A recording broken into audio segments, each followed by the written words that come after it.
A projectile is given an initial velocity of I cap plus 2j cap. ठीक है, ये initial velocity दी है और आपको कार्टेशियन इक्वेशन पूछ रहे हैं, उसके पाथ की इक्वेशन क्या होगी। ठीक, तो आई कैप प्लस 2j कैप का मतलब उसकी जो हॉरिजेंटल वेलोसिटी है u cos थीटा, ये है 1, और वर्टिकल वेलोसिटी जो u sin थीटा होती है वो है आपकी 2। तो इन दोनों को डिवाइड करके हम tan थीटा निकाल सकते हैं। tan थीटा कितना आ जाएगा 2। ठीक, और इक्वेशन जो होती है y इज इक्वल टू, वो क्या होती है, x tan theta minus g x square upon 2u square cos square theta. अब हमारे पास सारी वैल्यूज़ हैं। हमारे पास tan थीटा है तो ये हो जाएगा 2x, माइनस जी की वैल्यू है हमारे पास 10 g x square upon 2 u square cos square theta. U cos theta 1 है तो उसका स्क्वायर करेंगे तब भी तो 1 ही आएगा। तो ये कितना आ गया, y इज इक्वल टू आ गया 2x माइनस 5x स्क्वायर। तो ये बनी उस प्रोजेक्टाइल की equation, 2x minus 5x square, a part.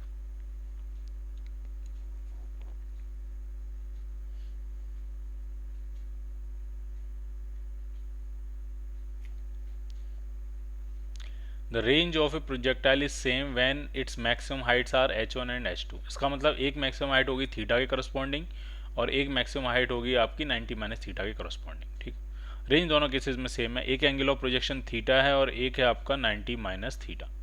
इस केस में जो मैक्सिमम हाइट है वो h1 है, इस केस में जो मैक्सिमम हाइट है वो h2 है। दोनों केस में जो रेंज है वो सेम है r। तो r पूछ रहे हैं h1 h2 के क्या होगा, प्रोडक्ट के अंडर रूट के किसके कैसे, 2 टाइम्स 4 टाइम्स क्या होगा। ठीक, तो सिंपल ये h1 जो होगा वो होगा u square sine square theta upon 2g, और जो h2 होगा वो होगा आपका u square sine square 90 minus theta, तो ये हो जाएगा cos square theta upon 2g। तो अगर हम दोनों को मल्टीप्लाई करेंगे h1 वन इंटू एच और उस पर अगर अंडर रूट चढ़ाएंगे तो ये आपका बनने वाला है, एक तो u इधर से आएगा एक u इधर से आएगा तो u स्क्वायर फिर से हो जाएगा, एक साइन थीटा आएगा इधर से कॉस थीटा आएगा और नीचे आपको मिलेगा 2g। लेकिन हमें बनानी है रेंज, तो रेंज के लिए तो हमें 2 ऊपर चाहिए, तो मैंने 2 से एक ऊपर मल्टीप्लाई किया, एक 2 से नीचे मल्टीप्लाई किया, तो u square 2 sine theta cos theta upon g, ये बन गई आपकी रेंज। ठीक, तो अंडर रूट h1 h2 जो आ रहा है वो आपका आ रहा है r by 4। So r is equal to 4 times under root h1 h2। D part answer बनेगा आपका।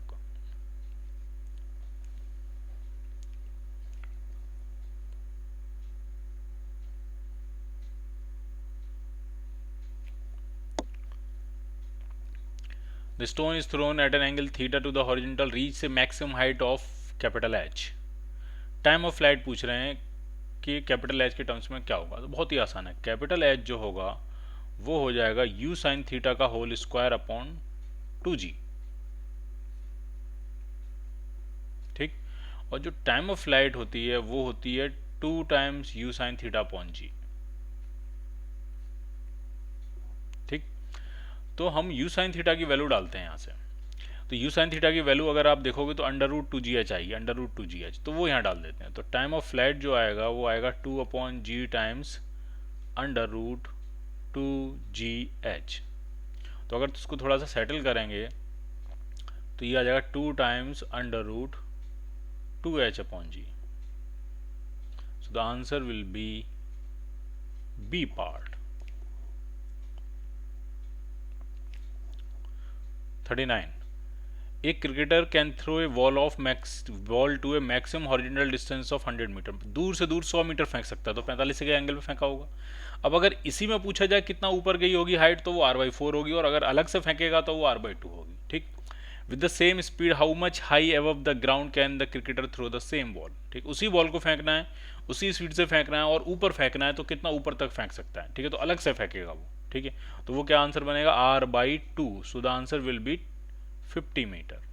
और अगर पूछा जाता कि उसी प्रोजेक्टाइल में बॉल ने कितनी मैक्सिमम हाइट कवर करी होगी, तो वो 25 मीटर होती, वो r/4 होती।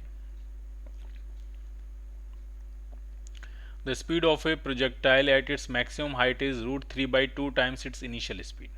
ठीक है, मैक्सिमम हाइट पे जो स्पीड होती है वो u cos थीटा होती है, और ये जो है वो उसकी इनिशियल स्पीड की √3/2 टाइम्स है। तो यहाँ से बहुत अच्छा हुआ, हमें थीटा पता लग जाएगा, यू से यू कैंसिल आउट हो जाएगा, तो थीटा हमको पता लगा कि उसने 30 डिग्री पे बॉल को प्रोजेक्ट किया गया होगा। ठीक, फिर कह रहे हैं if the range of a projectile is n times the maximum height attend bye it, तो n कितना होगा, तो रेंज और हाइट में कनेक्शन होता है, रेंज और हाइट में कनेक्शन होता है, वो ये होता है कि r tan theta is equal to 4h, ये कनेक्शन होता है, और थीटा आपको पता ही लग गया।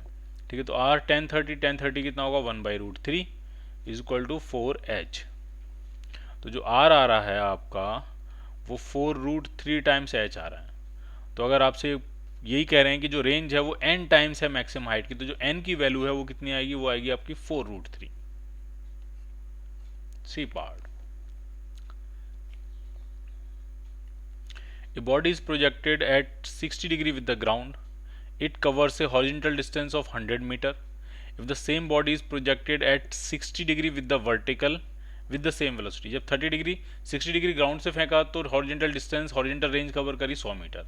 अब 60 डिग्री फेंक रहे हैं वर्टिकल से, 60 डिग्री अगर वर्टिकल से फेंकेंगे तो हॉरिजेंटल से तो 30 डिग्री हो गई, तो पूछ रहे हैं नई रेंज कितनी होगी, तो नई रेंज तो फिर से वही 100 मीटर हो जाएगी। क्यों, क्योंकि एक थीटा है तो एक 90 माइनस थीटा। पहले केस में आपने हॉरिजेंटल से 60 डिग्री पे फेंका और रेंज हो गई 100 मीटर। अब आप हॉरिजेंटल से 30 डिग्री पे फेंक रहे हो उसी स्पीड से, तो रेंज कितनी होगी, स्टिल 100 मीटर, क्योंकि ये दोनों जो एंगल हैं उनका सम 90 डिग्री हो रहा है, वो थीटा और 90 माइनस थीटा के पेयर को अपील कर रहे हैं, मतलब पेयर फॉर्म कर रहे हैं। ठीक है, तो रेंज क्या होगी, दोनों केसेस में सेम ही होगी, 100 मीटर।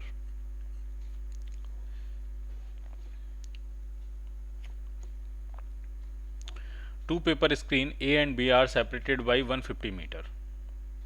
दो पेपर स्क्रीन है, एक मान लिया पेपर स्क्रीन ये है और एक पेपर स्क्रीन मान लिया ये है, इनके बीच में जो डिस्टेंस है वो 150 मीटर है।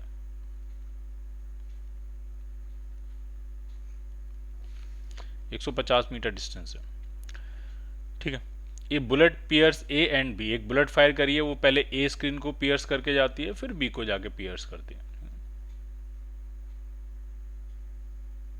The hole in B is 15 centimeter below the hole in A। ठीक, if the bullet is traveling horizontally at the time of hitting A, जब A को बुलेट हिट कर रही है तो वो हॉरिजेंटली मूव कर रही है, उसके बाद ग्रेविटी की वजह से वो थोड़ा नीचे आती जाएगी, और जब वो B को हिट करेगी तो वो जो पॉइंट है वो A वाले पॉइंट से वर्टिकली 15 सेंटीमीटर नीचे है। ठीक है, कितना नीचे है ये, 15 सेंटीमीटर नीचे है ये दूसरा पॉइंट जो है। तो पूछ रहे हैं then the velocity of bullet at A, A पे वेलोसिटी क्या होगी वो आपसे पूछ रहे हैं। ठीक है, ठीक है, तो बहुत आराम से समझना है। अगर ए पे अगर वो हॉरिजेंटली मूव कर रही है तो ये हॉरिजेंटल प्रोजेक्टाइल हो गया, और इसका जो 15 सेंटीमीटर से हम टाइम ऑफ फ्लाइट निकाल सकते हैं। टाइम ऑफ फ्लाइट का फॉर्मूला होगा √2h/g।